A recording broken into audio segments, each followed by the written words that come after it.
Je m'appelle Nancy. J'ai un frère de 7 ans, mon aîné, qui s'appelle Case. Depuis qu'il est enfant, il excelle dans les études. Ses résultats ont été excellents dès son plus jeune âge, et il a été diplômé d'une école secondaire et d'une université prestigieuse. Naturellement, nos parents étaient très fiers de lui et parlaient souvent de l'excellence de Case. C'est peut-être à cause de cet environnement que sa personnalité s'est déformée au fur et à mesure qu'il grandissait. Le fait qu'on attende toujours de lui qu'il excelle et qu'on le félicite constamment l'a peut-être amené à se surestimer. Après avoir obtenu son diplôme universitaire et trouvé un nouvel emploi, il a décidé de quitter le domicile familial. Au moment de partir, il a déclaré avec un sourire sarcastique : « Je ne peux plus supporter une vie aussi banale dans cette maison. » Je n'oublierai jamais le regard de nos parents à ce moment-là. Avec un regard qui ne pouvait cacher leur surprise et un soupçon de tristesse, ils ont dit que dans le passé, Case était toujours joyeux et nous chérissait. Honnêtement, j'étais en colère à ce moment-là. Je ne m'étais jamais distingué comme mon frère dans les études ou le sport. Et le lycée que j'ai fréquenté n'était pas très prestigieux, mais j'appréciais les liens et l'amour de notre famille. Mon frère et moi devons notre vie au soutien de nos parents. J'aurais aimé qu'ils ressentent la même chose. Pendant mes années de lycée, j'ai réalisé chaque jour à quel point la chaleur et l'amour d'une famille sont précieux. Étrangement, mon frère ne semblait pas ressentir cet amour. Nos parents avaient veillé sur nos frères et sœurs pendant longtemps, déversant sur nous un amour infini. Pourtant, mon frère semblait les considérer comme des personnes ordinaires. Et cela m'a pesé sur le cœur. Enfant, mon frère était comme un héros pour moi. Le voir tout gérer à la perfection me donnait envie de lui ressembler. Il s'occupait de moi, jouait avec moi et m'aidait à étudier. Mais il a changé. Lorsque j'étais sur le point d'obtenir mon diplôme de fin d'études secondaires, il a commencé à me dire des choses telles que : « As-tu vraiment besoin de faire des études supérieures ? Et tu perds ton temps avec de telles choses. » Lorsque nos parents le confrontaient à son attitude, il rétorquait : « C'est à cause de toi que je suis devenu comme ça. » J'ai pleuré à ce moment-là, mais mes parents m'ont prise dans leurs bras et m'ont dit : « Nancy, tu es devenue une personne au grand cœur. » Encouragée par leur gentillesse, j'ai réussi à entrer dans une université nationale et à obtenir un emploi dans l'entreprise de mes rêves. Ma mère m'ayant mise au monde relativement tard, lorsque j'ai commencé à travailler, mes parents avaient presque 60 ans. À cette époque, mon frère était déjà marié, mais, curieusement, ni mes parents ni moi n'avions rencontré sa femme. Mes parents ont évoqué plusieurs fois l'idée de l'inviter à la maison, mais il a toujours hésité en disant : « C'est un peu une considération de la présenter à notre famille », et il a évité d'amener sa femme chez nous. Environ 6 mois se sont écoulés depuis que j'ai commencé ma vie en tant que nouveau membre de la population active. Alors que je pensais m'habituer progressivement à mon travail, un événement inattendu s'est produit. Pendant les heures de travail, alors que je ne reçois habituellement pas d'appels personnels, mon téléphone portable a affiché un appel entrant de ma mère. Normalement, ma mère sait que je suis au travail, elle n'aurait donc pas appelé. Je suis sortie et j'ai répondu discrètement au téléphone. Et la voix de ma mère était plus douce que d'habitude. « Et, ça va ? Tu es occupée en ce moment ? » ?»« Non, ça va. » »« Qu'est-ce qui s'est passé ? » ?»« Le fait est que ton père est tombé d'un coup. » J'ai senti un poids sur ma poitrine à ces mots. J'ai immédiatement informé mon supérieur de la situation. J'ai couru à la gare pour prendre un taxi et je me suis précipitée à l'hôpital dont ma mère m'avait parlé. En chemin, je n'ai cessé d'espérer et de prier dans ma tête, me demandant comment allait mon père et espérant qu'il allait bien, alors que je me dirigeais vers l'hôpital. Lorsque je suis entrée dans la salle d'attente, ma mère m'a accueillie, les larmes aux yeux. Que s'est-il passé, maman ? Je me suis assise à côté de ma mère, pleine d'inquiétude. Comment mon père, qui allait bien le matin, a-t-il pu se retrouver dans un tel état ? Incapable de répondre à cette question, les mots sortaient de ma bouche les uns après les autres. Après une pause, elle m'a dit calmement : « On a diagnostiqué un cancer chez votre père. » En entendant cela, j'ai eu l'impression que le temps s'était arrêté. Pourquoi ? La surprise et l'anxiété que je ressentais au plus profond de moi se sont exprimées dans ma voix. Ma mère a pris une grande inspiration et a commencé à parler avec tristesse. C'est le stade 4. Le cancer s'est propagé aux voies biliaires, et ils ont dit qu'il était difficile de tout enlever. Après cela, ma mère n'a pas pu arrêter ses larmes, et je me suis étouffée plusieurs fois en écoutant. Quel sera le prochain traitement? Ai-je demandé à ma mère, en quête d'espoir. Après une courte pause, elle a hoché la tête d'un air sombre. Au bout d'un moment, le médecin traitant est arrivé et a expliqué en détail la situation et le traitement. Et la maladie de mon père avait progressé plus que prévu, et la présence de métastases dans d'autres parties du corps avait été confirmée. Par conséquent, même s'ils opéraient, il y avait un risque important et ils ne pouvaient pas garantir le succès. Ma mère et moi nous tenions la main, essayant d'accepter cette réalité. Les mots du médecin étaient concrets, nous faisant prendre conscience de la dure réalité à laquelle nous étions confrontés. Les paroles calmes du médecin résonnaient à mes oreilles. Alors que je m'asseyais lentement sur le canapé dans le coin de la salle d'attente, un silence s'est installé entre nous. Seul le tic-tac de l'aiguille des secondes de l'horloge semblait percer l'atmosphère pesante. Voyant les larmes couler doucement sur le visage de ma mère, j'ai réfléchi à la manière d'aborder la situation. C'était un moment difficile pour communiquer, mais il fallait suivre les procédures nécessaires pour aller de l'avant. Nous devrions inclure Keis dans cette conversation. Contactons-le immédiatement et discutons ensemble de la décision à prendre. Je l'ai suggéré et j'ai pris mon smartphone. Avec un bon sourire, ma mère m'a confié, en fait, j'ai déjà informé Keis, mais il n'a pas répondu. À ce moment-là, en me remémorant les événements passés et la nature de mon frère, j'ai eu un certain pressentiment. Lorsqu'il demandait de l'aide, il se mettait dans tous ses états s'il ne répondait pas rapidement.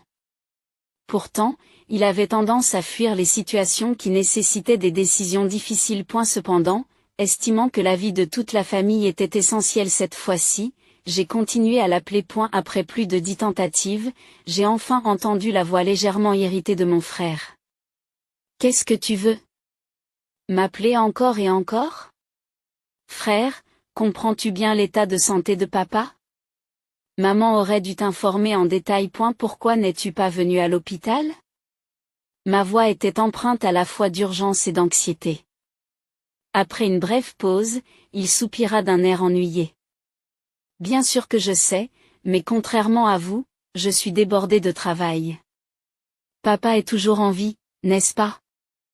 Je ne pense pas qu'il faille s'inquiéter outre mesure.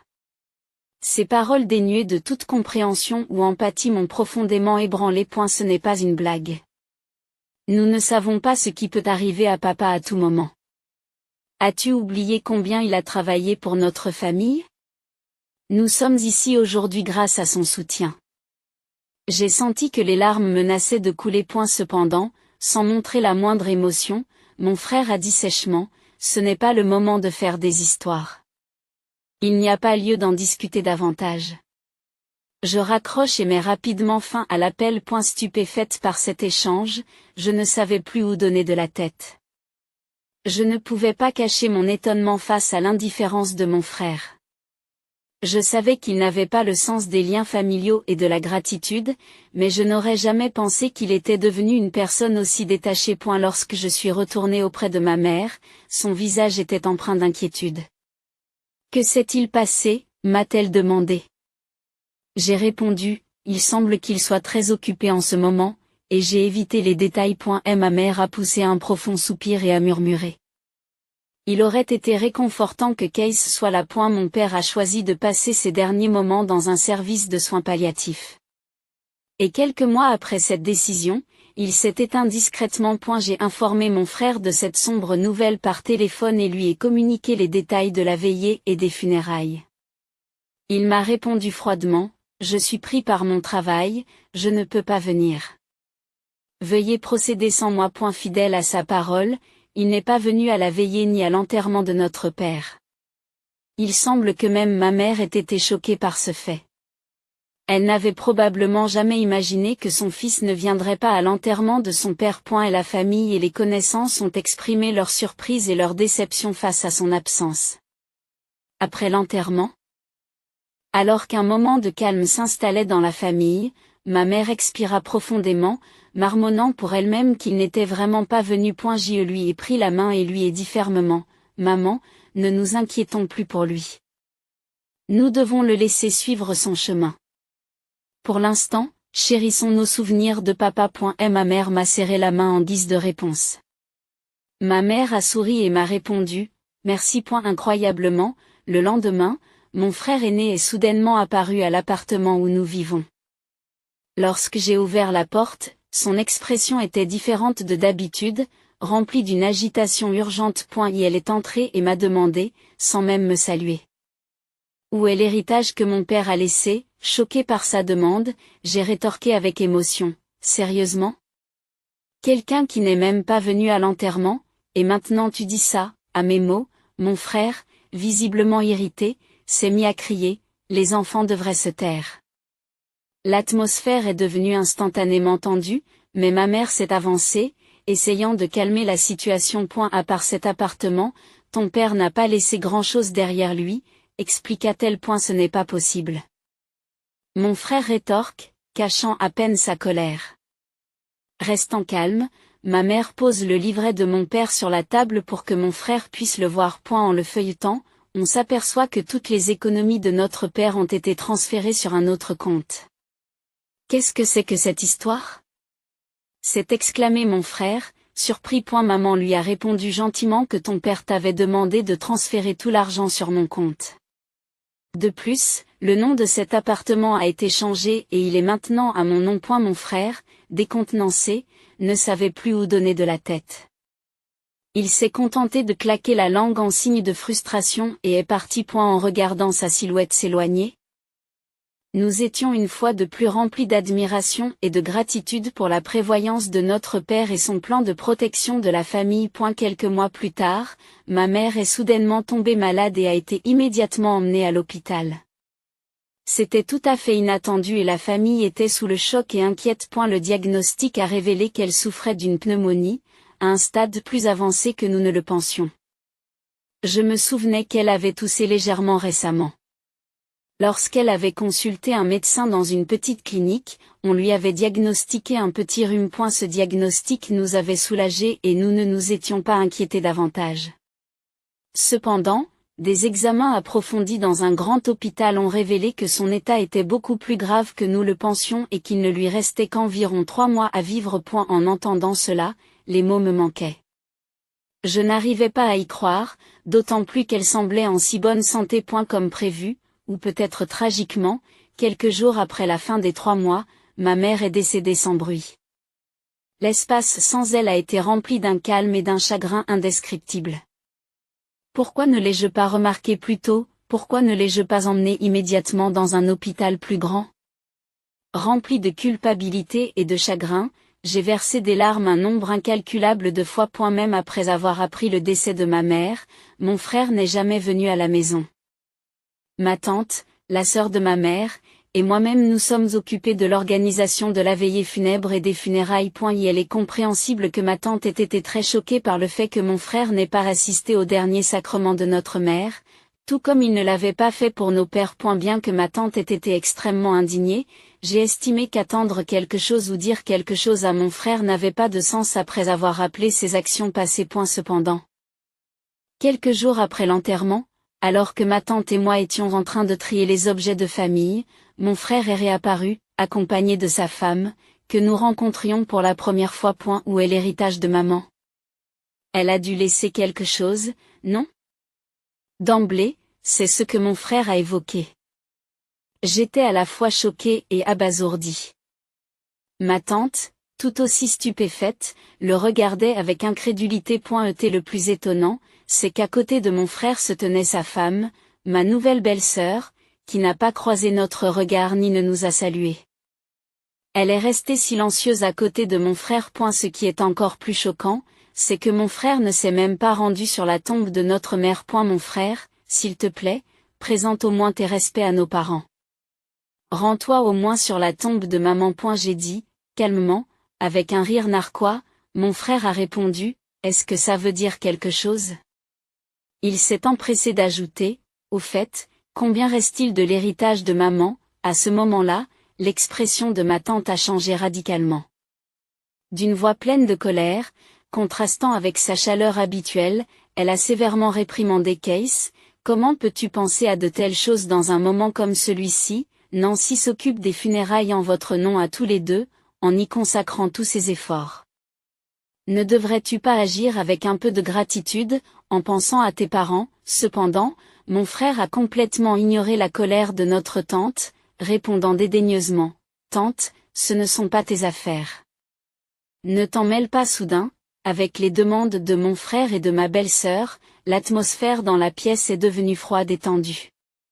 Derrière mon frère, ma belle-sœur souriante a dit, bien sûr, je me souviens de votre nom, Nancy. Avez-vous l'intention de garder pour vous tout l'héritage de votre mère? Désolée. Mais nous ne pouvons pas le permettre. Cet appartement est si charmant. Je pense qu'il est parfait pour nous. Je n'aurais jamais imaginé que mon frère et sa femme puissent dire de telles choses. Pourquoi devrais-je partir pour votre bien à tous les deux?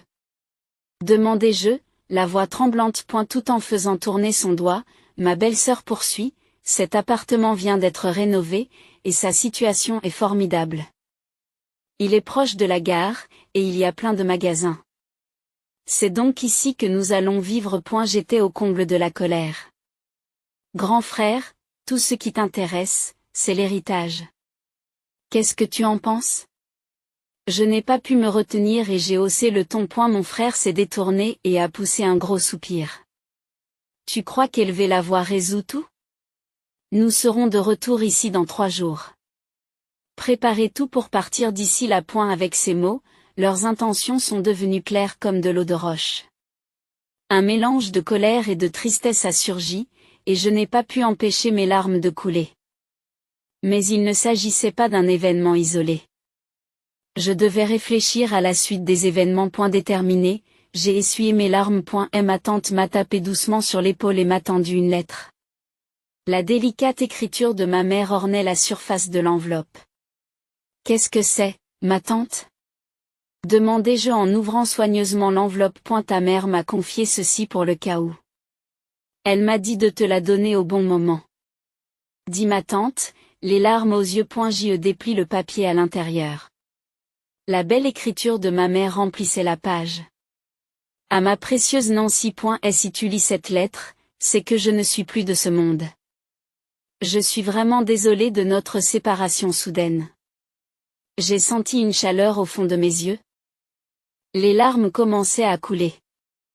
Il se peut que Case doive se rendre à la maison pour l'héritage. Mais ne t'inquiète pas. Tout ce que ton père m'a transmis est maintenant à toi. Les mots me manquaient. Je n'imaginais pas que ma mère avait pensé aussi loin et avait tout préparé à l'avance. Je suis désolée de t'avoir laissé seule tout d'un coup. Mais je suis en paix. Parce que j'ai vu à quel point tu es devenue une personne merveilleuse. L'apprentissage est essentiel. Mais ce n'est pas tout. La gentillesse et la compassion que l'on apprend à travers ses interactions avec les gens est ce qui, à mon avis, a le plus de valeur. Ton père et moi avons été sincèrement heureux de te voir grandir avec un cœur si chaleureux jusqu'à nos derniers jours. Les mots ne suffisent pas à exprimer à quel point nous sommes fiers de toi. Je tiens à t'exprimer toute ma gratitude. Je vous remercie. Bouleversé, j'ai poursuivi ma lecture, profondément ému. Maman, les mots devant moi s'estompaient sous l'effet de mes larmes, mais j'étais déterminée à assimiler chaque sentiment exprimé par ma mère et j'ai continué à lire. En fait, après le décès de ton père, conformément à ses souhaits, j'ai secrètement changé la propriété de l'appartement à ton nom. Je suis désolée d'avoir utilisé votre sceau sans votre permission, mais c'était à la fois le souhait de votre père et le mien. Ne vous fâchez pas, s'il vous plaît. La vie a ses hauts et ses bas. Même dans les moments difficiles, nous voulons que vous persévériez et que vous viviez pleinement votre vie. Alors, reste forte et trouve ton bonheur. La lettre s'arrêtait là. Les larmes ont coulé sur mon visage, mouillant le papier. Ma tante, qui se tenait à côté de moi, a appuyé sur ses yeux et a versé des larmes avec moi. Ma sœur tenait vraiment à toi. Dans son cœur, tu étais un trésor. dit doucement ma tante en me tenant la main. L'enveloppe contenait un livret de banque à mon nom. On aurait dit que ma mère l'avait fabriqué en secret dans le passé. À ma grande surprise, lorsque j'ai ouvert le livret, une somme importante y était inscrite. J'ai pensé qu'il s'agissait probablement de l'héritage de mon père que ma mère avait mis de côté pour moi. Quelques jours plus tard, mon frère et sa femme se sont présentés à la maison. Sans même frapper à la porte, ils sont entrés comme s'il s'agissait de leur propre maison. « Il est temps pour vous de partir comme promis, n'est-ce pas ?» a dit mon frère d'un ton sarcastique, ce qui a irrité ma belle-sœur. « N'est-ce pas ton devoir de partir rapidement ?» dit-elle presque comme un ordre. Pendant un moment, je me suis sentie dépassée par l'atmosphère, mais j'ai pris une grande respiration, je les ai regardés droit dans les yeux et j'ai dit calmement, « En fait, cette maison est maintenant à mon nom. » À cette déclaration, l'atmosphère de la pièce est devenue tendue. Mon frère et sa femme se sont regardés en s'exclamant, « Quoi ? Qu'est-ce que c'est que cette blague ? Je suis le fils aîné. Je devrais hériter de la maison, non ? » a dit mon frère, visiblement ébranlé. À côté de lui, ma belle-sœur m'a regardé fixement en disant, « C'est la première fois que j'entends parler de cela. » Cependant, j'ai décidé d'exposer les faits. La maison et l'héritage sont tous gérés à mon nom. Il n'y a donc rien à partager. Mon frère fronce les sourcils, puis nous remet la moitié de cet héritage. Mais cet argent a été laissé pour mon avenir et pour que je m'occupe de la maison. Tu m'as toujours regardé de haut, et maintenant tu me demandes de l'argent. Qu'est-ce qui a changé ? demandai-je. Son visage est devenu rouge. Surprise, ma belle-sœur s'est exclamée, « Attendez, qu'est-ce que c'est ? Ce n'est pas ce à quoi nous nous attendions. » D'après ce que j'ai compris, mon frère a récemment eu de gros problèmes à son travail et a été licencié. Lui et sa femme passaient d'un emploi à l'autre et semblaient être dans une situation financière difficile. Ils espéraient probablement beaucoup de l'héritage de ma mère et de la maison. Mais avec ma révélation, leurs attentes ont été anéanties et ils ont commencé à se chamailler, se rejetant la faute l'un sur l'autre. En observant leur dispute puérile, je me suis demandé ce que tout cela pouvait bien rapporter. Je leur ai dit calmement, « C'est ma maison maintenant. Si vous faites des histoires inutiles, j'appellerai la police. » Tremblant de colère, ils ont accepté mes paroles à contre-séure et sont partis. Depuis lors, je n'ai eu aucun contact avec eux. J'ai délibérément effacé toutes leurs coordonnées et j'ai commencé une nouvelle vie dans cet appartement. Cet appartement est mon trésor, rempli de souvenirs de mon père et de ma mère. Aujourd'hui, j'ai un partenaire aimant à mes côtés. Nous avons l'intention de fonder une nouvelle famille dans cet appartement. Et elle respecte ma décision et a proposé que nous fassions le premier pas de notre nouvelle vie ici. Notre avenir est prometteur et je veux transmettre l'amour chaleureux que mes parents m'ont donné aux enfants que nous aurons dans le futur. Je m'appelle Lindsay. Je suis une employée d'entreprise de 29 ans et cela signifie que je vieillis encore. J'ai rencontré Jake, d'1 an mon aîné, par l'intermédiaire d'amis et nous avons décidé de nous marier 6 mois après le début de notre relation. Jake, qui s'est fait un nom au tennis pendant ses études, est une personne active qui continue à jouer au tennis. Comme je faisais partie du club de tennis pendant mes études, nous nous sommes immédiatement trouvés des points communs. Lorsque nous avons commencé à sortir ensemble, nous jouions souvent au tennis le week-end. Un jour, après notre rendez-vous, Jake m'a demandé en mariage et nous avons décidé de nous marier. Cela fait presque 3 ans que nous nous sommes mariés. Nous n'avons pas d'enfants. Mais nous avons racheté un appartement après notre mariage et nous vivons ensemble depuis. Nous travaillons tous les deux et, bien que nous n'ayons pas de difficultés financières, nous ne pouvons pas dire que nous sommes riches non plus. Nous vivons une vie heureuse. Cependant, il s'est passé quelque chose entre nous qui a brisé mes jours paisibles. Un jour, Jake m'a soudain demandé de venir chez ses parents.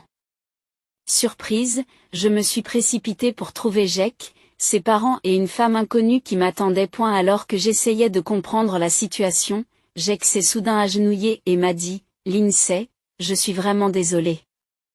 La vérité, c'est que j'ai eu une relation avec cette femme, Olivia. La semaine dernière, nous avons appris qu'Olivia était enceinte. Je me sens responsable d'elle et du bébé. Je pense donc qu'il est préférable que nous nous séparions. Je suis désolé, mais je veux divorcer. Jack m'a choqué avec cette révélation. Exposé à son infidélité, à sa grossesse, et confronté à sa demande de divorce, j'étais abasourdi. C'est alors que ma belle-mère m'a parlé. Lindsay, pardonnez à Jack. Oui, il l'a trompé, mais le problème vient aussi de vous. Vous et Jack n'étiez pas vraiment faits l'un pour l'autre dès le début. Alors, je suis désolé, mais s'il te plaît, oublie le. Mon beau-père a ajouté que le père d'Olivia est un cadre dans une grande entreprise, un homme dont la position est totalement différente de celle d'un homme comme votre père Pua. Je pense que vous savez qui convient le mieux à notre fils. Je n'en revenais pas. Le père de Jack me rabaissait non seulement moi, mais aussi mon père. Normalement, les parents reprochent à leur fils de les avoir trompés, mais les parents de Jack ne semblaient pas penser de cette façon. Au contraire, ils semblaient penser qu'il était naturel que nous divorcions et que leur fils n'avait rien fait de mal. J'ai pris les papiers du divorce et j'ai dit. Je comprends ce que vous voulez tous dire. Le fait d'être avec des gens qui ont des pensées aussi déformées pourrait m'affecter aussi. Je suis choqué par la façon dont vous donnez l'impression que je suis la méchante malgré l'infidélité de Jack. Et ne t'inquiète pas, je remplirai moi-même les papiers du divorce. Je laisserai le reste à un avocat. Sur ce, j'ai rapidement quitté les lieux. En partant, mon beau-père s'est moqué d'une personne Pua qui engage un avocat. Quelle perte de temps et d'argent alors qu'elle n'en a même pas. Elle ne devrait pas mordre plus qu'elle ne peut mâcher. Je l'ai ignoré. J'ai quitté la maison de ses parents et je me suis immédiatement rendu à la mairie pour déposer les papiers du divorce. Au moins, j'ai pu mettre fin à mon mariage avec Jack. Le lendemain, à ma grande surprise, Jack et Olivia sont venus à mon appartement. En me voyant, Jack a dit, « Oh, tu es encore là? Tu n'as même pas fait tes valises. Tu prends ton temps, n'est-ce pas ?» En entendant cela, Olivia m'a également regardé avec curiosité. J'étais furieuse des paroles de Jack. « Qu'est-ce que tu racontes? C'est toi qui devrais y aller doucement. C'est ma maison. C'est donc à toi de partir.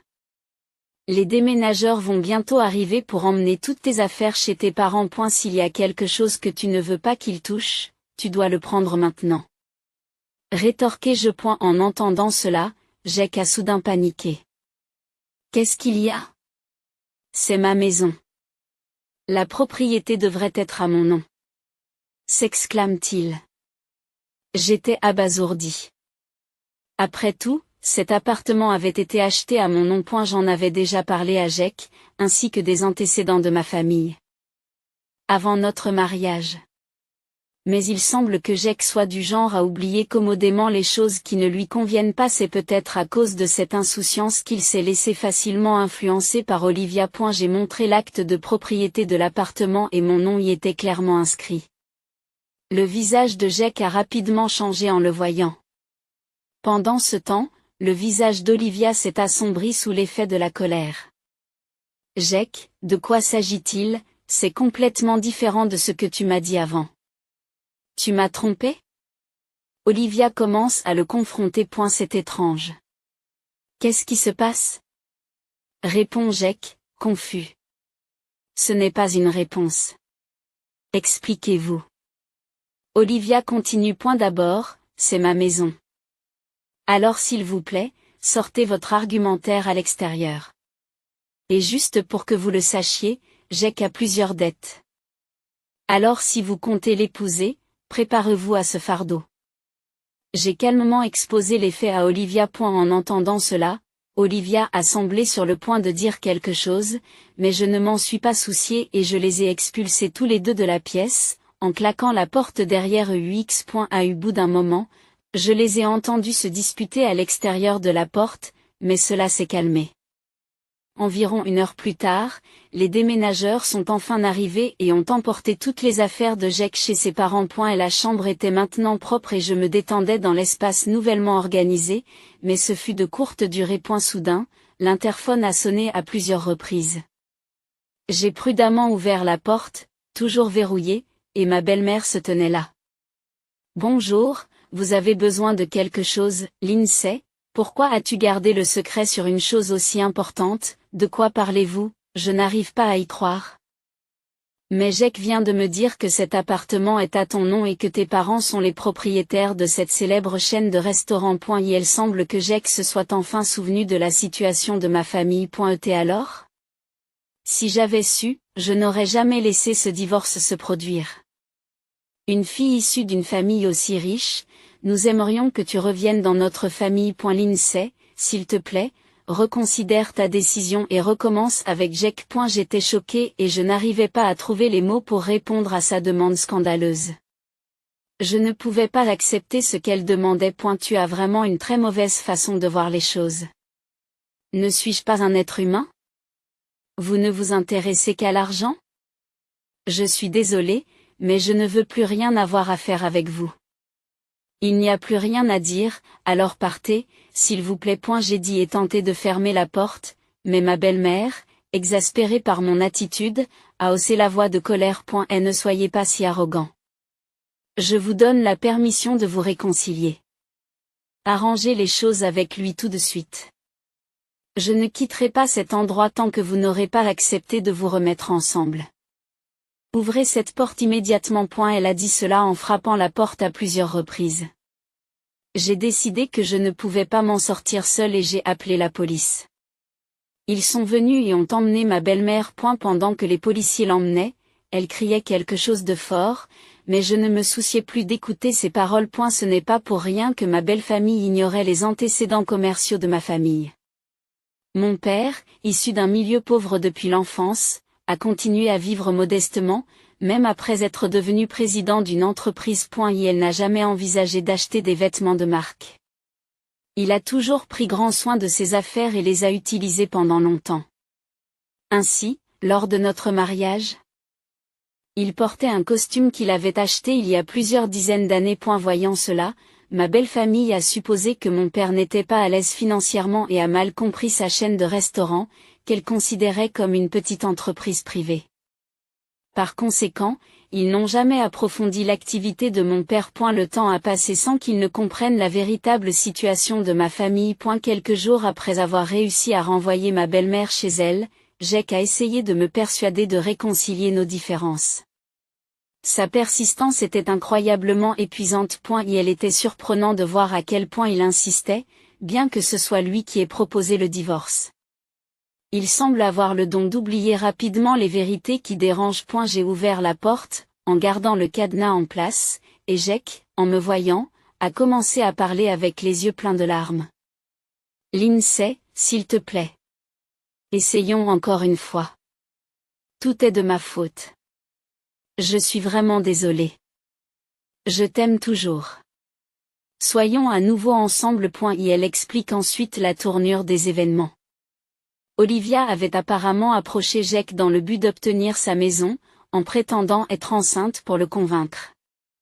Cependant, lorsqu'elle a appris les dettes considérables de Jake, elle a abandonné et s'est enfuie. Et maintenant, Jake venait me voir pour se réconcilier avec lui. Qu'est-ce que tu racontes? Je ne sais rien de tout cela. Comment peux-tu dire ça? Après t'avoir trompé et avoir évoqué le divorce, maintenant qu'elle t'a quitté, tu veux te remettre avec elle? Il n'y a pas de limite à ton audace. Je n'ai pas l'intention de me remettre avec toi. Ne reviens plus jamais ici. Je refuse Jake sur le champ. Étonnamment, il s'en va discrètement. Mais ce ne sera pas leur dernière tentative. Quelques jours plus tard, toute la famille de Jake s'est présentée à l'improviste sur mon lieu de travail. Il criait. Faites sortir Lindsay. Faites sortir cette femme. Nous savons qu'elle est ici. C'était le chaos dans le bureau, ce qui a conduit à appeler les agents de sécurité. Je suis resté là, abasourdi par la situation. Mais il ne voulait pas que les choses se passent comme il l'entendait. Je travaillais au siège de l'entreprise de mon père. Et ce jour-là, mon père était également au bureau. Tous mes collègues m'ont également soutenu. Qu'est-ce que tu fais? C'est mon entreprise. Ne fais pas irruption et ne fais pas de scène. Je sais tout ce que vous avez fait pour rabaisser ma fille. Ne l'approchez plus jamais et ne remettez plus jamais les pieds dans cette entreprise. Mon père, d'habitude calme, cria fébrilement à l'adresse de mes ex-beaux-parents. Tout le monde, y compris les employés et la famille de Jake, a dû être surpris par la colère de mon père qui, d'habitude, ne montre que son côté doux et calme. Désolé. Nous sommes vraiment désolés. La famille de Jake s'est désespérément excusée. Les paroles sévères de mon père les avaient immédiatement calmés. Alors qu'ils étaient escortés par la sécurité, mon père a crié d'une voix forte, « Ne revenez plus jamais ici et ne faites plus jamais quelque chose comme ça. Je ne le permettrai pas. Vous comprenez ? » En entendant cela, je n'ai pas pu m'empêcher de pleurer. J'ai ressenti une profonde gratitude à l'égard de mon père, qui s'était mis en colère pour moi. Plus tard, par l'intermédiaire du conseiller juridique de l'entreprise, j'ai décidé de demander des dommages et intérêts à la famille de Jake. J'ai demandé des dommages et intérêts pour le divorce dû à l'infidélité de Jake, pour ses tentatives persistantes de réconciliation après le divorce et pour les perturbations sur mon lieu de travail. Le montant total était important et j'ai fini par recevoir un paiement de leur part. Je leur ai également fait signer un accord écrit promettant de ne plus jamais se présenter devant moi. Et la situation de la famille de Jake s'est ensuite rapidement dégradée. Poursuivis par l'argent qui m'était dû et les dettes existantes de Jake, ils ont fini par vendre leur maison et déménager très loin. En ville, l'histoire s'est répandue que Jake avait commis l'adultère, divorcé de sa femme et, après avoir été abandonné par sa maîtresse, avait tenté de se réconcilier. Face à un tel embarras, ils ne pouvaient plus rester dans cette ville. Si j'ai éprouvé un peu de sympathie pour eux, je savais aussi que tout était la conséquence de leurs actes, et que c'était donc clairement mérité. La famille de Jake ne m'est plus jamais apparue. Enfin, j'ai pu reprendre une vie paisible. Cependant, mon père avait lui aussi des mots durs à mon égard, concernant ce qui s'était passé. Il m'a reproché de ne pas m'être rendu compte, avant le mariage, que Jake était une personne qui commettrait l'adultère et accumulerait les dettes. Certes, Jake était fautif, mais mon manque de perspicacité l'était aussi en partie. Incapable d'argumenter avec mon père, je me suis senti déçu et désillusionné par le mariage. Je sentais que j'avais besoin de faire une pause dans mon cœur. Cependant, environ un an plus tard, j'ai décidé d'épouser mon collègue, Matt. Matt était sincère et sérieux dans son travail. Tout le monde lui faisait confiance. J'ai d'abord été attiré par sa personnalité, mais au fur et à mesure que nous sortions ensemble, j'ai également été attiré par son mode de vie. Sa vie était étonnamment simple. Il n'achetait jamais d'articles de marque, utilisait des articles de tous les jours pendant longtemps, mais dépensait généreusement de l'argent et me gâtait lors de mes rendez-vous. Son comportement était très similaire à celui de mon père. Mon père, qui économise habituellement de l'argent, faisait des folies lors des voyages en famille, ce qui nous procurait de la joie. J'aimais et respectais profondément mon père. En réalisant que les actions de Matt étaient similaires à celles de mon père, j'ai pensé que je pourrais être heureuse avec lui à l'avenir. J'ai donc décidé d'épouser Matt. Je craignais d'être grondée par mon père pour m'être remariée moins d'un an après mon divorce, mais sa réaction a été étonnamment positive. Probablement parce qu'il avait entendu parler de la réputation de Matt au travail et qu'il connaissait son caractère. Rien de mauvais n'a été dit à propos de Matt. Et du point de vue de mon père, président de l'entreprise, Matt semblait avoir des résultats exceptionnels. Je suis convaincu que Matt prendra bien soin de toi, Lindsay. M'a dit mon père avec joie. Matt et moi étions heureux en ménage. Peu de temps après notre mariage, nous avons découvert que j'étais enceinte. La personne la plus heureuse d'entendre cette nouvelle était sans aucun doute mon père. J'étais si heureuse de voir mon père heureux. En repensant à ma période avec Jake, où nous n'avions pas eu d'enfant même après 3 ans de mariage, j'ai eu l'impression que c'était un coup de chance. Matt et moi avons l'intention de reprendre l'entreprise à l'avenir. Nous apprenons actuellement les bases de la gestion auprès de mon père.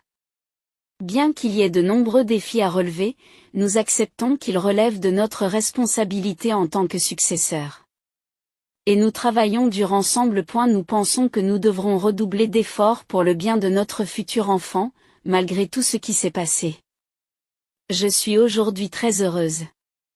Avec ma famille, nous avons l'intention de soutenir fermement cette entreprise à l'avenir.